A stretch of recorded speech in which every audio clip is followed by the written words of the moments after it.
ఎఫెసీ 3:20 మనలో కార్యసాధకమైన తన శక్తి చొప్పున మనం అడుగు వాటి కంటేను ఊహించు వాటన్నిటికంటేను అత్యధికముగా చేయగల శక్తి గల దేవునికి. వావ్! దావీదు ప్రార్థించాడు. వాళ్ళంతా కూడా మనుషులే, భూమి మీద జీవించారు వాళ్ళు. మనం ఎలా ఉంటున్నామో వాళ్ళు కూడా ఒకప్పుడు జీవించారు. గొర్రెలు కాసుకునేవాడు ఏమవుతాడు చెప్పండి? గొర్రెలు కాసుకునేవాడికి హృదయవాంఛ ఏంటి? గొర్రెలు కాసుకునే వ్యక్తి 100 గొర్రెలు కాసే వ్యక్తికి ఆశ ఏంటో చెప్పండి త్వరగా. 100 గొర్రెలు కాసుకునే వాడికి ఆశ ఏముంటుంది? ప్రభు 200 గొర్రెలు కావాలి నాకు. ఎన్ని కావాలి? ఇంకొక 100 గొర్రెలు ఇవ్వు నాయనా అంటాడు. అంతేగా వాళ్ళ ఆశ. అయితే దేవుడు ఏమన్నాడు తెలుసా? దావీదా, నువ్వు రోజు నన్ను సంతోషపరుస్తున్నావు, నువ్వు కీర్తనలతో నన్ను పాడుతూ నన్ను ఆరాధిస్తున్నావు. దావీదు పాడేవాడు మీకు తెలుసా? యవనస్తుడు, టీనేజర్, 8వ కొడుకు, 7 కొడుకులు పెద్దోళ్ళు అయ్యారు. చివరిగా పుట్టిన కుమారుడు దావీదు. ఆయనకు ఒక ఇన్స్ట్రుమెంట్ నేర్చుకున్నాడు, హార్ప్ అని. ఇప్పుడు దేవుడు అతని హీరో.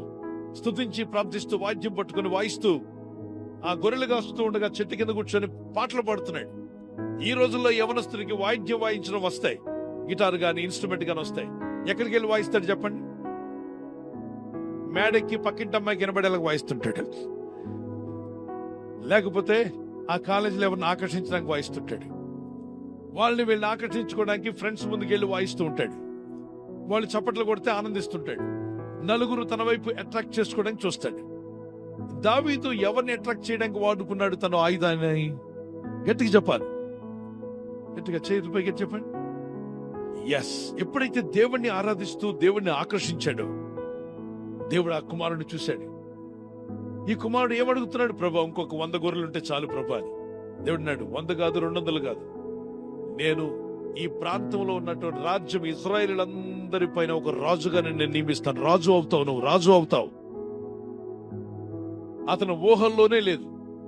అడిగిన వాటికన్నా ఊహించిన వాటికన్నా గొప్ప కార్యములు చేయగల శక్తి గల దేవుడిని దేవుడే నమ్మితే గట్టిగా దేవునికి స్తోత్రం చెప్పగలవా? ఈరోజు ఏదో అడుగుతున్నావు నీవు, కానీ అడుగుతున్న నీవు ఆయన్ని సంతోషపరచడం నేర్చుకో, దేవుళ్ళు ఆనందించు. చూడు, కొద్ది రోజులు ఏం జరగబోతుందో. నువ్వు ఊహించిన కార్యాలు జరుగుతాయి. మీరు అడిగిన వాటికన్నా ఉన్నతమైన కార్యాలు దేవుడు తీసుకువెళ్తాడు, దీవించి బలపరుస్తాడు. అందుకే దేవుని వాక్యం సెలవిస్తుంది, above that your imagination, whatever you ask, above then that God can bless you. See, imaginable, you cannot imagine those things. అలా అవుతుందని నేను ఊహించలేదండి. అలాంటి కార్యాలు దేవుడు జరిగించాడు. ఊహించిన కార్యాలు మీలో కొందరిలో ప్రభు జరిగించబోతున్నాడు త్వరలోనే. నమ్మితే దేవుడు నా పట్ల జరిగిస్తాడు. నమ్మితే చేతుల పైకి గట్టిగా దేవుడు ఇస్తాడు. Receive it. Lift up your hands and pray. ఏ అవసరం ఉన్నా ఆయన కార్యములు చేయగల శక్తివంతులైన దేవుడు. ఆధారపడదాం. ప్రభా, నీ మార్గంలో జీవించే కృప నాకు దయచేయండి. నీ అభిషేకం మాకు దయచేయండి ప్రభా. ఈ రాత్రి నెమ్మదితో పండుకొని సురక్షితంగా కాపాడబడినట్లుగా నీ అగ్ని కంచి వేసి మమ్మల్ని కాపాడండి. మీ చిత్తములో కొనసాగే కృప మా అందరికీ దయచేయమని యేసుక్రీస్తు ప్రశస్త నామములో మీరందరికీ చక్కని నిద్ర దయచేసి తెల్లవారు లేచి కృపను మాకిమ్మని క్రీస్తు యేసు నామములో అడిగి వేడుకుంటున్నాం మా పరలోక తండ్రి. ఆమేన్, ఆమేన్. ఈ వాగ్దాన్ని మీతోనే ఉంచుకోకుండా లైక్ చేయండి, షేర్ చేయండి.